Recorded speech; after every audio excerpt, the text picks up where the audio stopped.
Fox News alert, you are looking live at the Dow Jones Industrial Average, the U.S. stock market surging to new records. You are looking at 19,954 on the Dow. The big number to watch, 20,000. We've never been there before. The Dow's up 21 points right now. We're going to keep our eye on it because this might be the day it breaks through there. You're looking at multiple record closes for the Dow since Donald Trump was elected president. Will that Trump rally continue all the way into the end of the year? We shall see. 20,000. We're watching it. Another Fox News alert for you. Tensions mounting as America's strongest ally in the Middle East, Israel, says it has evidence the Obama administration was behind a UN resolution condemning its settlement activity. This after Prime Minister Benjamin Netanyahu slamming the U.S. refusal to veto the resolution as, quote, a shameful anti-Israel ambush. This is Outnumbered. I'm Sandra Smith, here today, host of Kennedy on Fox Business, Kennedy.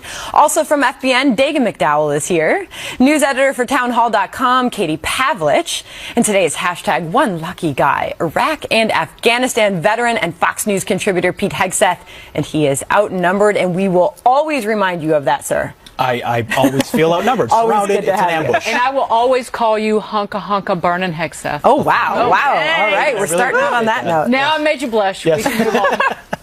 All right, good to have you. Let's get started. The intensifying standoff between the U.S. and Israel after the UN Security Council's vote condemning Israeli settlements as a violation of international law. The U.S., which has veto power in the Security Council, abstained from Friday's vote, breaking with long-standing American policy to shield Israel from UN condemnation. Israel's ambassador to the U.S., Ron Dermer, saying they have evidence the Obama administration was behind this. We have that evidence, and as I said earlier, we're going to present it to the new administration, and if they choose to share it with the American people, that'll be their choice. It's very clear that the U.S. orchestrated that. And look, had they even said up front, this is our policy and this is what we want to do, we would be in the same place, because ultimately we have to deal with a resolution that's on the table and its long-term consequences. But Deputy National Security Advisor Ben Rhodes firing back in an interview with Israeli television. It's not an ambush when President Obama and Secretary Kerry have been saying in hundreds of conversations and in public comments that Israeli settlement activity was pushing into the West Bank in a way that was making the two-state solution unachievable. When we see laws that aim to legalize outposts, when we see rhetoric that suggests that this is the most pro-settlement Israeli government in history, we feel compelled to speak up against those actions. Meantime, the issue quickly becoming a tug-of-war between the outgoing and incoming administrations. President-elect Donald Trump highly critical of the Security Council resolution and the U.S. abstention.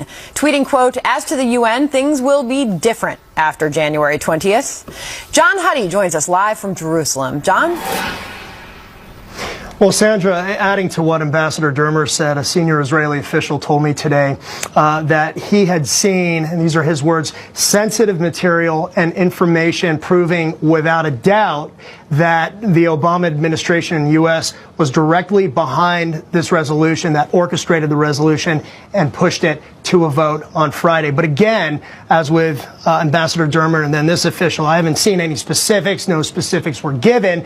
So hopefully maybe we'll get more on that. I'm waiting for more information. That said, though, this remains really the position of Prime Minister Benjamin Netanyahu here in Israel, that the U.S., that the Obama administration was behind this, who over the weekend, you talked about this in the intro, Sandra, called the resolution shameful and an ambush by the U.S., and that Israel, he said, would hold its ground when it comes to Israel's settlement policies. The Prime Minister also adding this. Listen.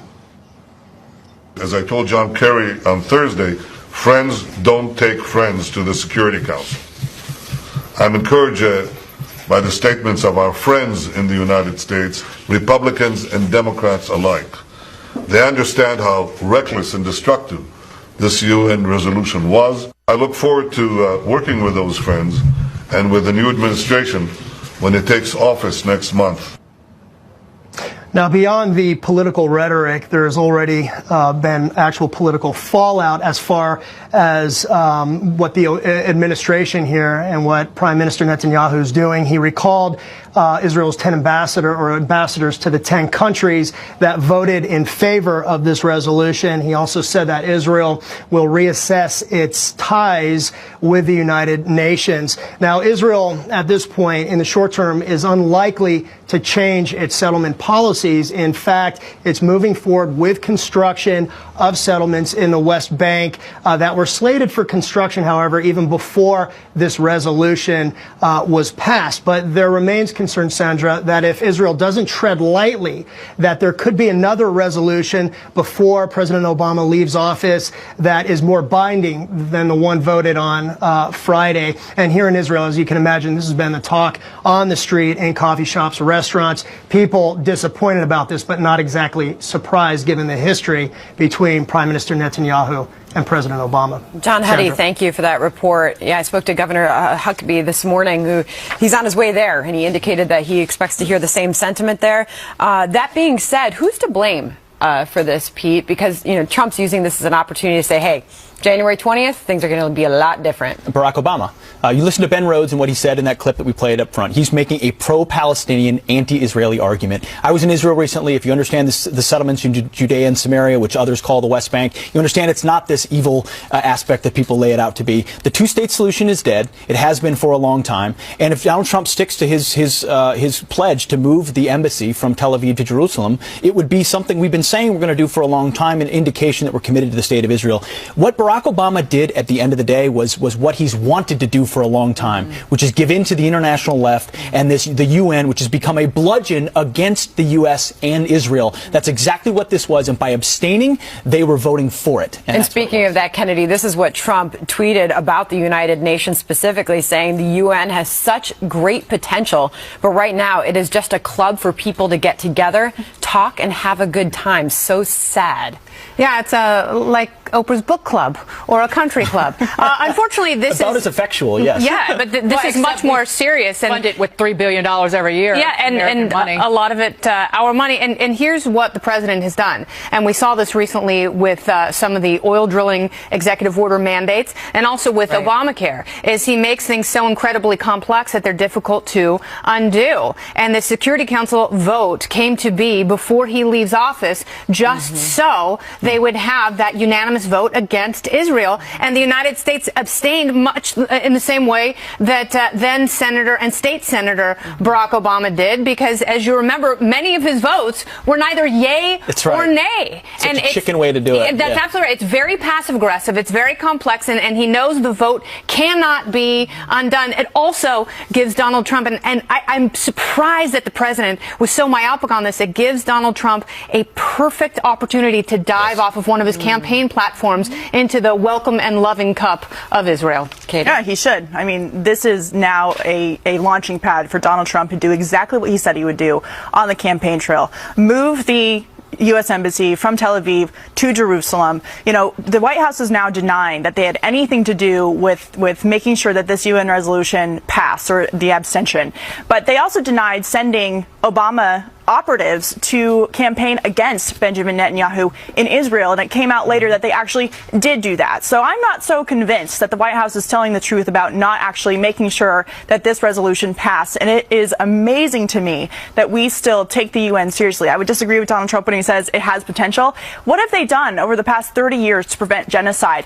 On the Israeli border, there is a genocide happening, 500,000 people dead. There is a genocide of Christians happening just down the road in Iraq, and the UN has done nothing to prevent that, and yet they're condemning the only democracy and the only safe place in the Middle East. What we can do is withhold our assessed contributions to the UN. It's about a quarter of the general operating budget and peacekeeping budget. That's like 22%. It's $3 billion. John Bolton thinks that we should do that to start with. But Bret Stephens in the Wall Street Journal, to your point, has a searing, scathing editorial that this is not just about Israel. This is about the deception of the Obama administration and the horror that it's wrought, quite frankly, across the world in terms of what's going on in Iraq or Afghanistan and Iran. And just to paraphrase, the administration was deceptive about the motives of the 2012 Benghazi attack. It was deceptive about Bo Bergdahl's record to release those Taliban leaders. It was deceptive when it came to nuclear negotiations with Iran, ultimately what was in the deal and what the end game with that nuclear deal is. It's deception across the board. Why would this be any different? Of course it's deception. You're exactly right, from the White House. And Ron Dermer, who's the ambassador to the U.S. from Israel, is Bibi Netanyahu's guy. If he's speaking and saying that's evidence, he's speaking for Bibi Netanyahu. I guarantee you they have it. And how ironic is it that we're not going to give it to Obama. We're going to give it to the president-elect and let him decide what he wants to do with it. Because this resolution isn't just about settlements in Judea and Samaria. Right. This is about the Western Wall. This is about, the Temple Mount. Yeah, and whether or not that's sacred occupied territory. They've condemned the Western Wall as occupied Palestinian territory, along with the Jewish quarter in East Jerusalem. I mean, this is about the ability for the international community to condemn Israel for decades to come, which is how they will try to use this in the Okay, what does it do going forward? Well, I think he does everything he can to clarify absolutely what U.S. policy is. And you do that by moving the embassy. You do that by, and Intifada Part 3 could come as a result of that. Then you stand by Israel and let them do what they need to do to beat it back. You show that you're a real friend in critical times. Well, I think that, speaking of real friends, the Obama administration has made it clearer than ever whose side they're on. With the Iranian deal giving them billions of dollars, millions of dollars in cash, guess where that money's going? To Hezbollah, to attack Israel. They're directly funding terrorism against Israel by participating in that ransom payment. Deception again. I mean, about it. And the idea that we're supposed to work with the Palestinian government when Hamas still has a huge role in deciding what the policy is there. They're a terrorist organization. And the Obama administration is choosing that side of it rather than choosing the side of the Israelis by condemning all of these parts of this resolution. Yeah, but how do you turn a blind eye to that? That's the thing that I don't understand. And, people may have fundamental differences, and a lot of libertarians do. They don't think that we should be investing as much money in Israel as we are. But you look at the only, as you said, the only democracy in the Middle East surrounded by terrorists who want nothing more than to eradicate them in the most violent and ongoing way possible. But how do you turn a blind eye? Let's just take Hamas alone. How does the president rationalize that? That's something I don't understand. It does shine a light on the growing, rising, frightening anti-Semitism among some on the left. And you see it on college campuses across this country, and you see it front and center across Europe, and nobody will talk about it except conservatives. That's exactly right. And it's not because it's not a blind eye. It's anti-Western. It's the view of the world that it's colonialism, that it's white. All these things we're hearing on college campuses, that's where Barack Obama came from. That's what he believes. He's finally unleashed to do it because he's not accountable. And I think we're going to see even more of that. And one thing I would add is I think that this is a preview of the post-Barack Obama, after he's out of the White House, what his pet projects are going to be. And I guarantee you there will be much more of this when he doesn't have the White House around him. By the way, I just wanted to get this in before we finish this particular segment. Benjamin Netanyahu just tweeting out, the nations of the world respect strong countries that stand up for themselves and do not respect weak countries that bow their heads. I imagine he's referring to you-know-who as the weak countries. All right, that's the very latest on that. Thank you, everyone. All right, President Obama claiming if he could have run for a third term, he would have beaten President-elect Donald Trump. Mr. Trump says, no way, we will debate. And there could be a new party of no in town. Democrats gearing up for their turn as the opposition party, whether it's going to slow down President-elect Trump's ability to govern. And after the show, remember, you can join our live chat by clicking the Overtime tab at foxnews.com/outnumbered or go to facebook.com/outnumberedfnc. We're always there. And of course, you can tweet us. We look at those tweets during the show. Pete's picking up his phone right now. Ask us questions. Tell us you like his soup. We're going to see you there.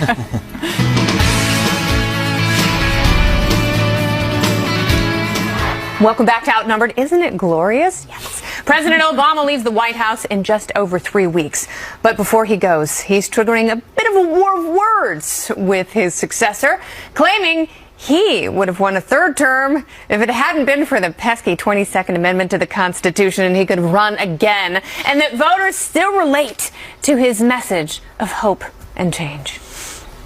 I'm confident that if I had run again and articulated it, I think I could have mobilized a majority of the American people to rally behind it. I know that in conversations that I've had with people around the country, even some people who disagreed with me, they would say the vision, the direction that you point towards is the right one. Okay. President-elect Donald Trump firing back in a tweet saying President Obama said he thinks he would have won against me. He should say that, but I say no way. Jobs leaving, ISIS, care, etc. Pete, I would argue it's not even the jobs leaving. It's the jobs people don't have that they desperately want. And Sure. It's the climate and the economy that the president has set up. Yeah. But, man, very, very little self-awareness with this outgoing president. Well, a great deal of self-awareness. Also, a clear shot at Hillary Clinton, who, ran effectively on his agenda, ran on her his third term. I mean, that's the case. He's basically saying, if I could have made this argument, it would have been better. And it's actually hard to argue with that. She's such a terrible candidate that if they ran on the same issues and he was the candidate, he probably would have performed better. I don't think he would have beat of Donald Trump. Yeah. I love that he says in the tweet, and he should say that, right? He recognizes that someone should be confident and think they could win a third term. Yeah. But I think this was a year for Donald Trump. He spoke to it. He tapped into it. And ultimately, if there is an economic message to be had, it's that your job isn't here anymore and I'm going to bring it back, or the type of job you have is not the type you deserve. And Trump's going to win that argument. All right, so if he had the big secret, which no one had the combo to the padlock to beat Donald Trump. Not a field of 16 Republicans, not Bernie Sanders, certainly not Hillary Clinton. So if President Obama had the key, if he had the secret to success and victory over Donald Trump, why didn't he share it with Hillary Clinton? I cannot believe that after this year, where I'm asking, you're asking me to do another prediction on who would have won or lost the election. But I don't know. I mean, you look at the numbers and you look at the coalition, and the fact is that the Obama coalition did not turn out for Hillary Clinton, despite his efforts to get them out. Donald Trump was able to flip 200 plus counties that Barack Obama won in 2012. Now, would Obama have been able to hold on to all of those? I doubt it, but Barack Obama is a different candidate than Hillary Clinton is. He's more relatable to some people. But going back to his economic message, I don't think that people really would have wanted a third term with Obama just based on how people were feeling, especially since at the end of the campaign, I really think that it wasn't the FBI that did Hillary Clinton in. It was the Obamacare premiums coming to fruition and people going, how am I going to afford this? Where they went up by 160%. Exactly. And Kellyanne Conway knew that very early on. I talked to her off camera months before those premium increases came out. And she said, just wait, we're going to run ads in all these areas across the country. But what President Obama is essentially saying is, hey, I had, under me, worst recovery since 1949, lowest labor participation since the mid to late 70s, but I've got better smoke and mirrors than Hillary Clinton does. I'm better at hoodwinkery, if you will. And by the way, he just punched her in the face with this comment. Why isn't that sexist? I'm waiting. Whoa! You pulling that card? At every turn, it was always her gender. But everyone not in this case, because she was, remember, she was the most qualified person for this job. To run for the presidency.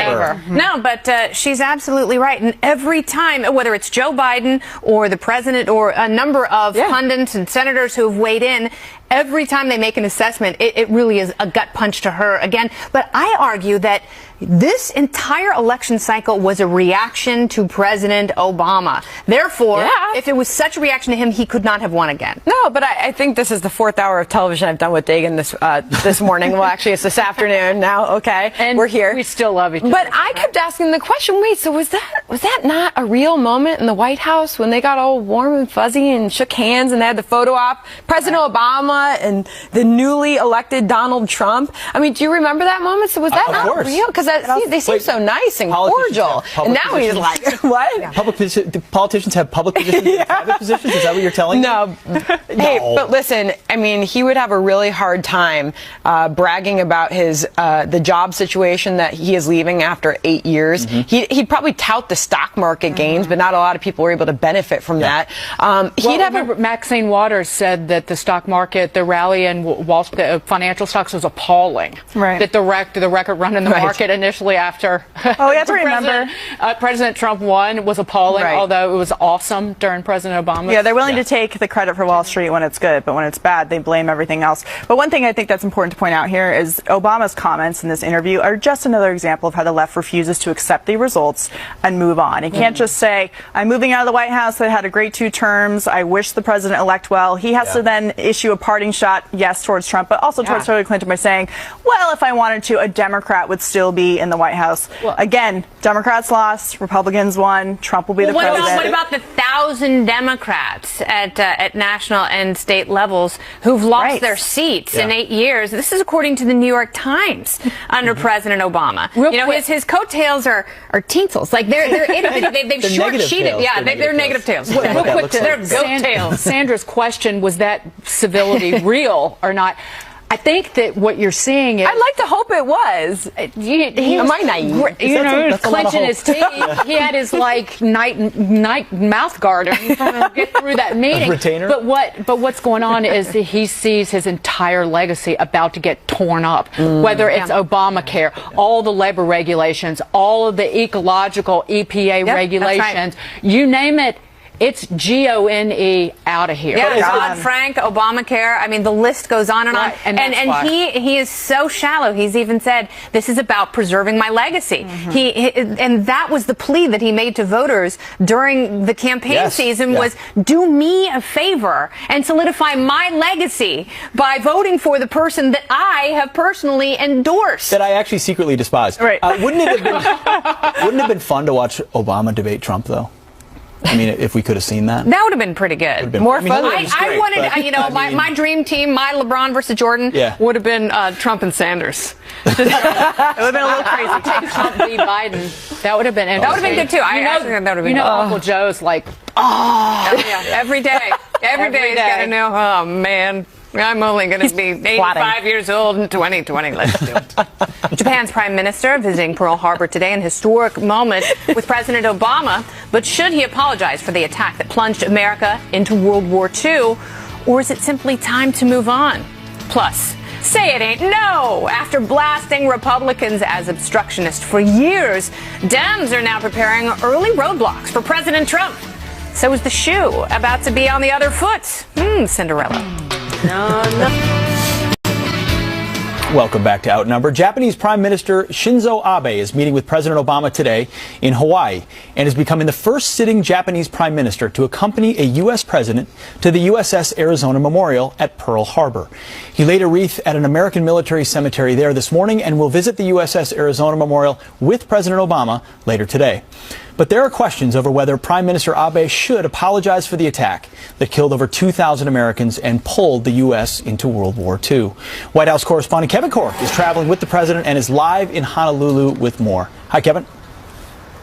Pete, always great to talk to you, my friend. And no, there will not be an apology forthcoming, nor was there one when President Obama visited Hiroshima earlier this year. Today is a day for reflection and obviously reconciliation as the two leaders mark the 75th anniversary of the attacks that propelled the Americans into the Pacific in World War II.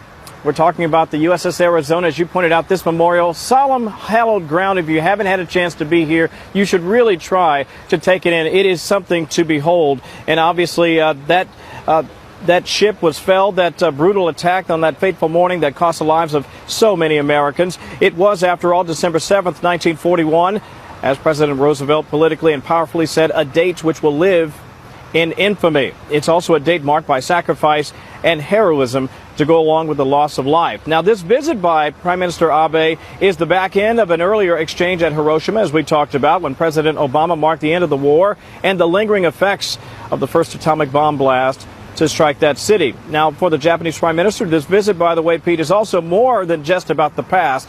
It's truly about the future between these two countries.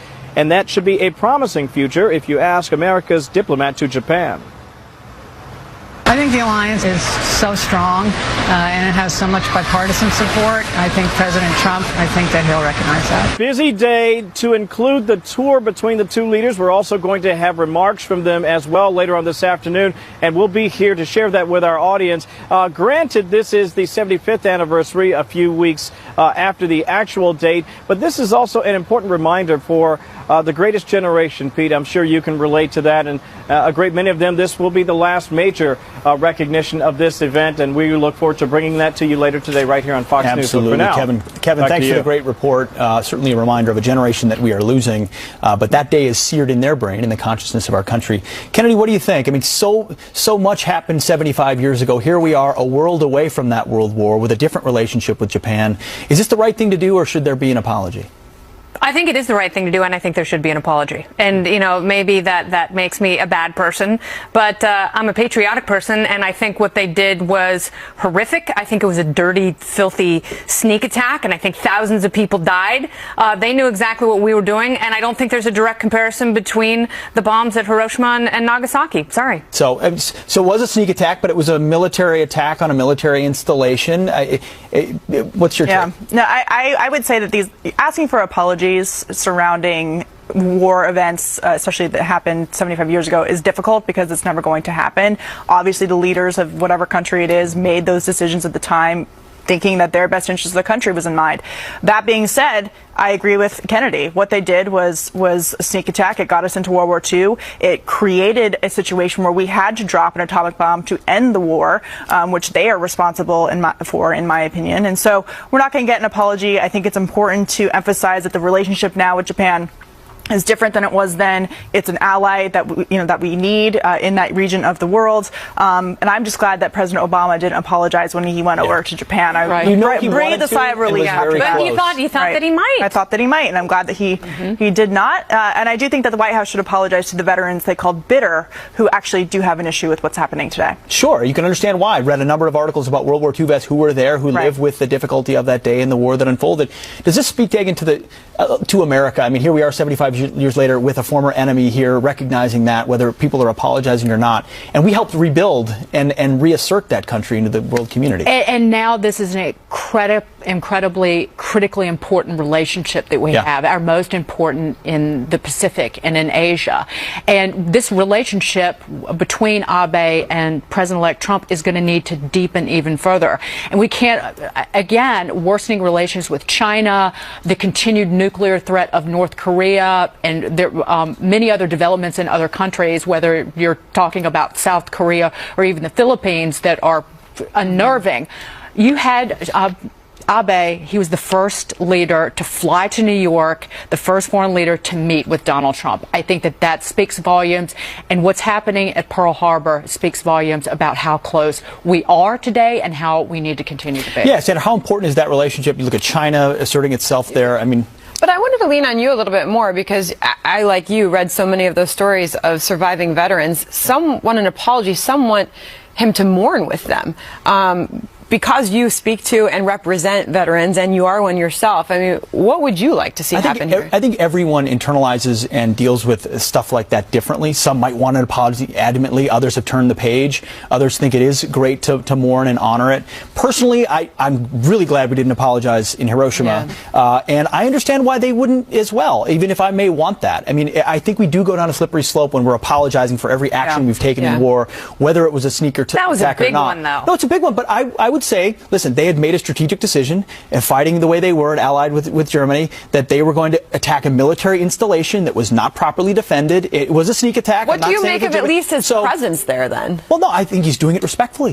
He's doing it as an ally. He's doing it in a recognition that it was an emperor and an ideology 75 years ago that led the world to war and horrific massacre. And I think they've atoned for that. I think part of this is continuing to atone. I'm sure that Hitler is not too happy about Pearl Harbor. Because if the United States had not been drawn into the conflict, Western Europe might look very... Well, no, we were asleep for a long time, and in a very unfortunate way at this moment. Splendid isolation of our own. Woke us up. Yeah.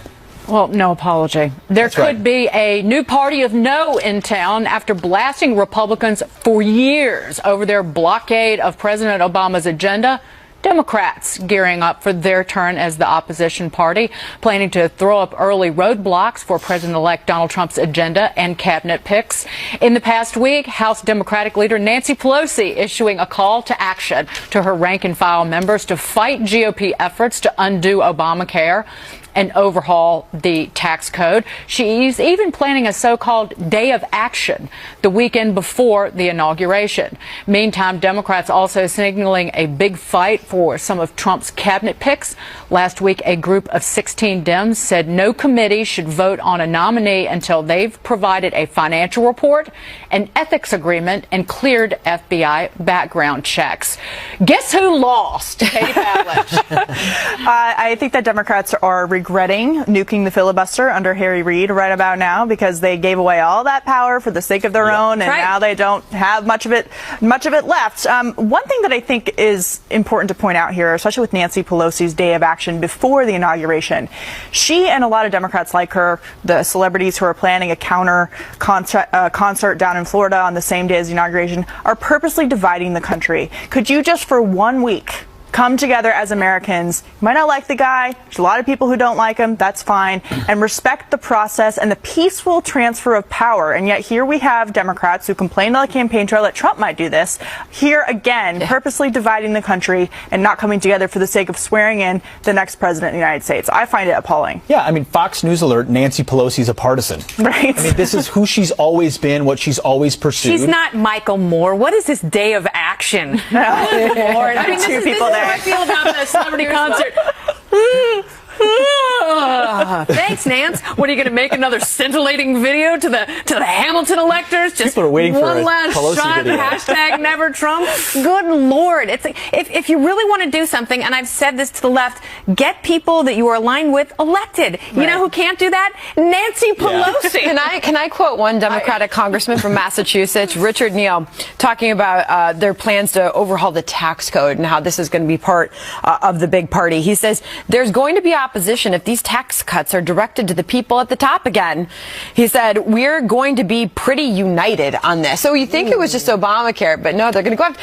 Come on, Donald Trump won on his policy on taxes. I think to your point exactly. I think they're in dangerous ground to look like obstructionists to policy positions that have had broad appeal across their own traditional constituencies, working men and women across states that they previously won. And if they're resistant to the things that Donald Trump said he was going to do for those folks, it's going to keep hurting them. They haven't learned the lesson. You're right. House Republicans have a tax reform plan. Donald Trump has a tax reform plan. The Democrats don't have a tax reform plan. It's called a raise it. And by the way, we raised more, spend more. We raised taxes in the last 8 years.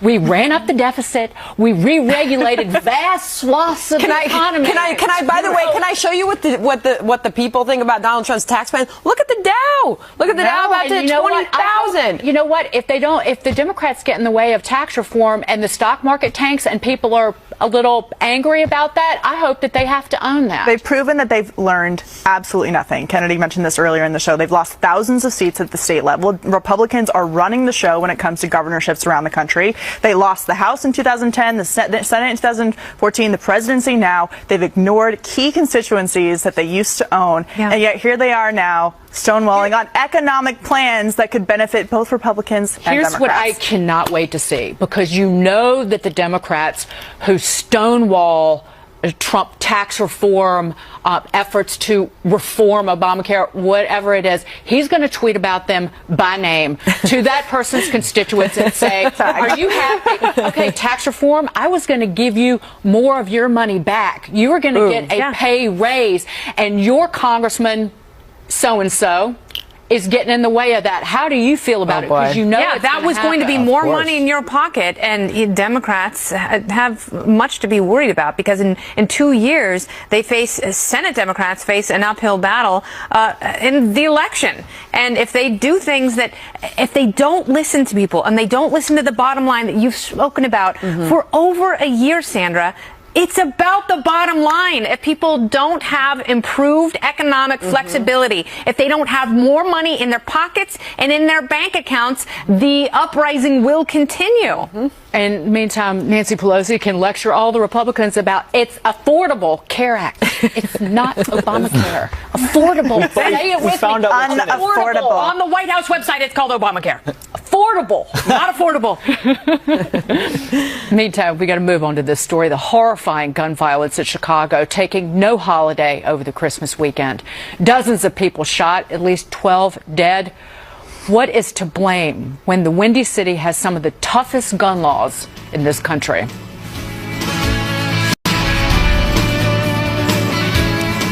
A horrifying amount of violence this Christmas weekend in Chicago. The Chicago Tribune reporting 61 people shot beginning Friday afternoon.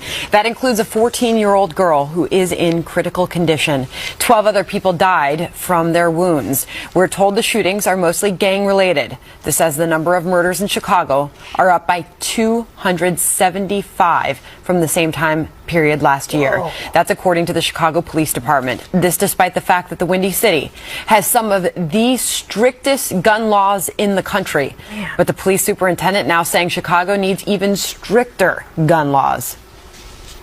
While this is the sickening reality, it shows yet again that our penalties for carrying and using guns here in Chicago are just not an effective deterrent against repeat gun offenders. While we have promising leads, this unacceptable level of violence demonstrates the clear and present need for policymakers to convene in January and give Chicago the gun sentencing tools against repeat gun offenders so that we can begin to change this narrative.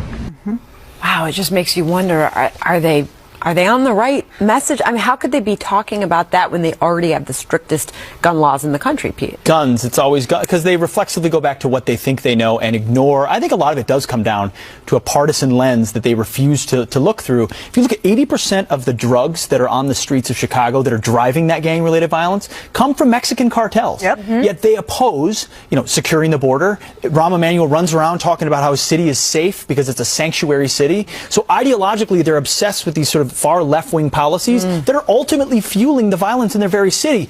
And then they don't have the backs of the cops who they asked to go into these dangerous neighborhoods, and they bow to the Black Lives Matter movement. So the combination of those two things, they run around and say, well, what else can we do? Try to grab more guns. Well, newsflash, criminals don't give up their guns because they know there's going to be a consequence either way. So it's just not going to work. I know you may not want to hear this, but the reason there is drug violence in cities like Chicago is because drugs are illegal. Well, it creates a black market and it creates criminal activity. It's a fair argument. They are fueled by these Mexican cartels that rely on prohibition in this country. We have gun prohibition, we have drug prohibition, and you see this insanely murderous cocktail that results in places like Chicago.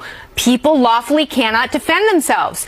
People who are bad, who get guns illegally, are not going to pay attention to gun laws. If you are so motivated to take someone else's life, to murder them, you are not going to listen to a new set of stricter gun laws. Those do not apply to you. And if you know that the regular defenseless citizenry is unarmed, there is nothing stopping. Yeah, new laws only apply to law-abiding citizens. Right, but I actually think we need to take a step back here. He's not calling for more gun laws. He's calling for the justice. He's calling for the justice system to enforce the laws on the books. And the sentencing, you heard him say that the sentencing isn't a deterrent. You know why? Because they're letting these guys out of jail. He said the same thing a couple months ago when he said we're letting these guys, these repeat gun offenders, we're not forcing them to serve out their entire sentence, and therefore there's no deterrent. The outgoing Washington, D.C. police chief, Kathy Lanier, said the same exact thing before she left her post. We are not, the justice system is failing us, failing the police, failing our communities, because we have all the laws on the books. D.C. is just as strict when it comes to guns as Chicago, if not more,